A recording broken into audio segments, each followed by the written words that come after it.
Friends, नमस्ते।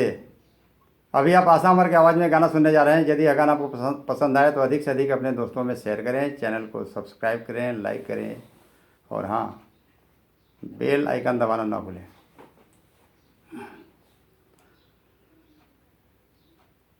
गलती करता है आँख, आँख दोषी होता है। आँख के चलते सब गलतियाँ होती है, लेकिन लोग बोलते हैं कि जाओ मुँह छिपा लो, मुंह में कालिख लगा लो और फलना मुंह छिपा लिया, लेकिन गलती करता है आँख। इसी के बारे में मैं लिख रहा हूँ। क्या कि हम ना हई दोषी, दोष है नजरिया के दो। मुँह कहता रे कि दोषी हम ना हैं, ये सब नज़र के दोष है। तो हमें क्यों छुपने के लिए लोग बोलते हैं, इसी के बारे में मुँह बोल रहा है। क्या कि हम ना हई दोषी, दोष है नजरिया के दो। खुद मिट के मिटा के अवतार हो। अरे हम ना हई दोषी, दोष है नजरिया के दोष। हम ना हई दोषी, दोष है नजरिया के दोष। खुद मिट के मिटा के अवतार हो।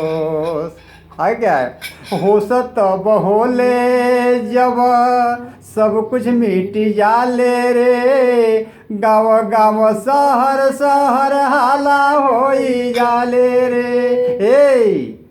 होश तब होले जब सब कुछ मिट जाले रे। गाँव गाँव शहर शहर हाला होई जाले रे। खुद गलती करके मुहावा के काहे तू फसाला। अरे खुद गलती करके मुहावा के काहे तू फसाला। कभी बॉम्बे कभी पुणे जाके छुप जाला।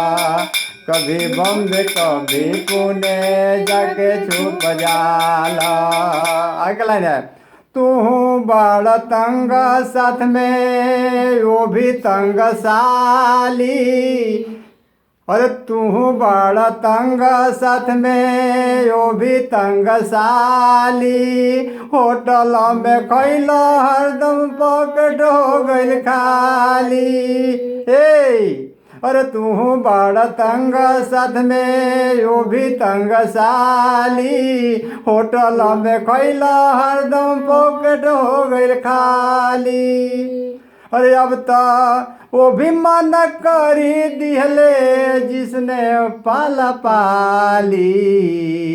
किसने पाला पाली? माँ बाप। अरे अब तो वो भी मना करी दिहले जिसने पाला पाली। इन्हें भी हो गईले अब बैंक खाता खाली। इन्हें भी हो गईले अब बैंक खाता खाली। आगे लाइन है, अरे यहाँ वहाँ जहाँ कहीं के न केहू रहला। बिगड़ गईले बात तब माँ बाप से जी कहला। अरे यहाँ वहाँ जहाँ कहीं के न तू रहला। बिगड़ गईले बात तब माँ बाप से जी कहला। अरे लब में एक दूसरे के चोट करके हट सब जाला। अरे लब में एक दूसरे के चोट करके हट सब जाला। और नाटक वाला सिंदूर माला रोड पे फेंकाला। अरे लब में एक दूसरे के चोट करके हट जाला। नाटक वाला सिंदूर माला रोड पे फेंकाला। आगे लाइन है, अरे ख्वाब मत देखा केहू औकात में तू रहा। कुछ बात आशा से कुछ अमर से तू कहता रे कि ख्वाब मत देखा केहू औकात में तू रहा। कुछ बात आशा से कुछ अमर से तू कहा। अरे रास्ता सही है बताइए बेड़ा पार हो जाई, रास्ता सही है बताइए बेड़ा पार हो जाई। तो है नौबत ऐसी जीवन में कभी भी ना आई, तो है नौबत ऐसी जीवन में कभी भी ना आई। बस इन्हीं शब्दों के साथ हम लोग अपनी वाणी को विराम देते हैं। फिर मिलेंगे किसी नए अंदाज में, तब तक के लिए ये जोड़ी को इजाज़त दीजिए और आशीर्वाद दे दीजिए। शुक्रिया। जय हिंद।